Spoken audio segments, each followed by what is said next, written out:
Hello and welcome to Quack Co, the board game channel where every video is 10 minutes or less guaranteed. I'm Board Game Dave, and this week I'm taking over the channel.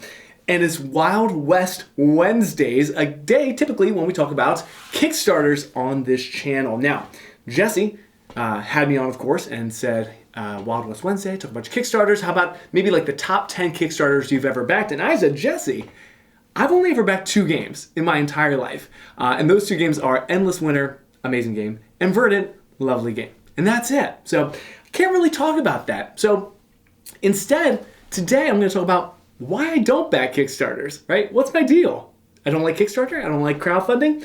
It's not that. It's not that. But there's 3 main reasons, I guess, why I stay away from Kickstarters, although really I never really thought about it until today. Why don't I back games on Kickstarter? First, I think it's the cost, right? Kickstarter games, I think almost by definition, are fairly expensive, right? The big games, the big campaigns that you see on there are big box, tons of miniatures, dice, components, expansions, 8 boxes. It's going to be pretty pricey, right? I mean, like, find me a Kickstarter that's running right now that, with shipping and VAT, isn't over $100. You might be hard-pressed to find something like that. So they tend to be expensive, and I'm just not the kind of guy that spends a ton of money per year on board games. A ton is relative, but I don't.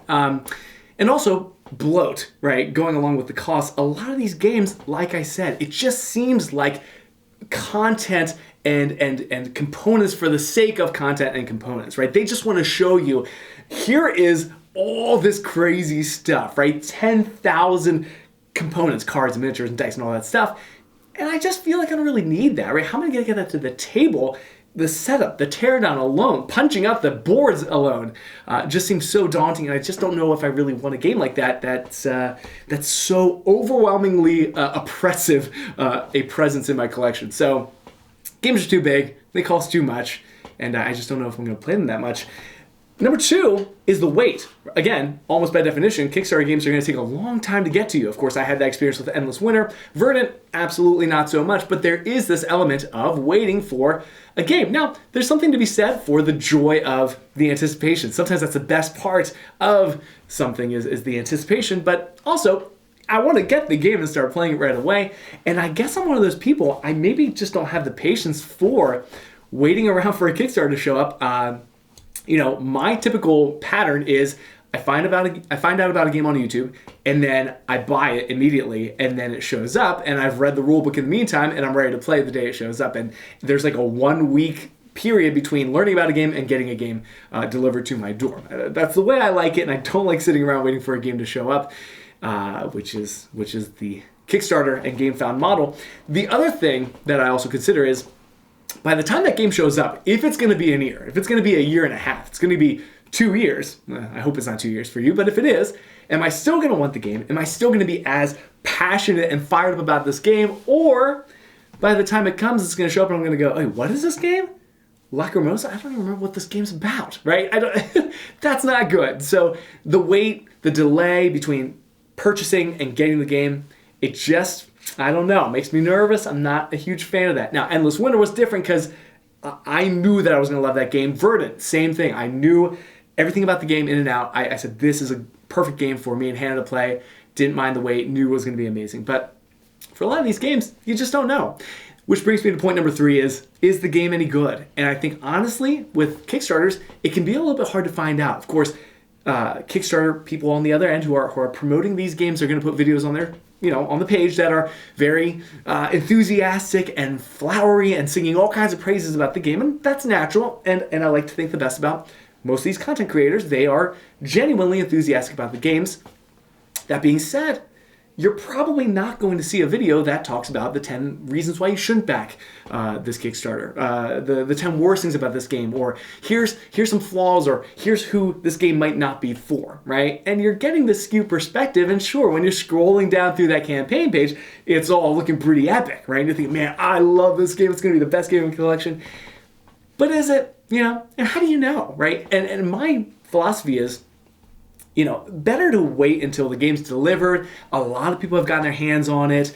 People have rated it on Board Game Geek and commented and said what they like and what they don't like, and maybe they've got some critiques, and there's more content creators that are out there putting out content and in a more balanced perspective. I think until I get the balanced approach, I'm a little hesitant to go all in on a game if I'm not sure that it's good. So that's the other thing, right? Just not knowing the quality of the game. Oh, by the way, as a small side note, on your Kickstarter page, if you don't have playthrough videos or like a good how to play video, I'm not going to be sold, right? So you can say things about the components and all that stuff, but until I know how the game plays and the mechanisms and all that stuff, I might not be sold. So anyway, the cost, the weight, and not knowing if the game's going to be good or not. 3 questions that I ask myself when I'm looking at a game, Kickstarter or otherwise, and maybe questions you can ask yourself is, number 1, how often am I going to get this game played?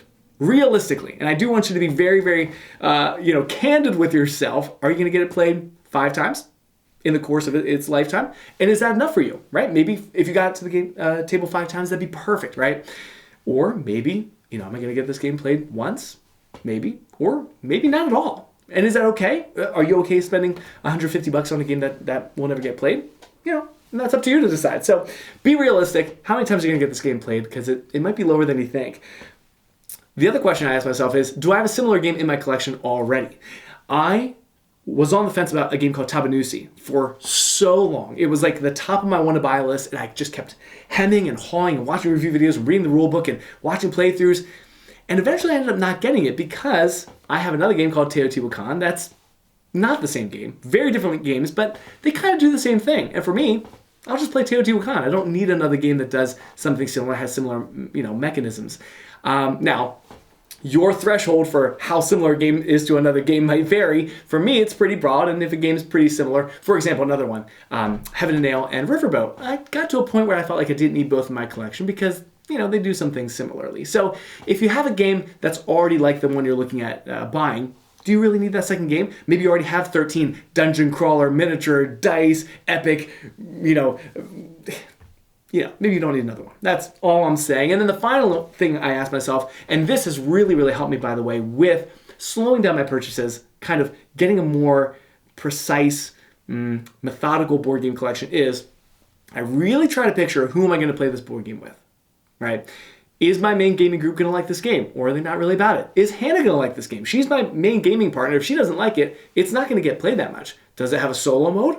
In that case, sure, I'll play by myself and I can get lots of plays out of it. But, unless it's soloable, you need to think about who are the people in my life that would be excited about playing this game and keep that in mind. So, that's the filters I go through in my life when I'm looking at a game. How many times am I going to get it played? Do I have a similar game and who am I going to play it with? And what it really comes down to for me is, how many games ideally do you want to buy every year? How many games do you want to back on Kickstarter ideally in a year? Keep that number in mind because it's really easy to get caught up in the FOMO and start backing games left and right. But back up for a second and say, okay, I'm going to make myself back 10 games on Kickstarter a year, right? Set yourself to that limit. I think it's a good thing. So that's why I'm not on Kickstarter. Of course, I'm not opposed to it. I got Endless Winter and Verdant, but that's my reasons. So anyways, that's my Wild West Wednesday. Not super wild, but kind of a more pragmatic approach to the whole Kickstarter thing. So there you go. Hope you enjoyed it. I hope you have a wonderful Wednesday. Take care. Bye.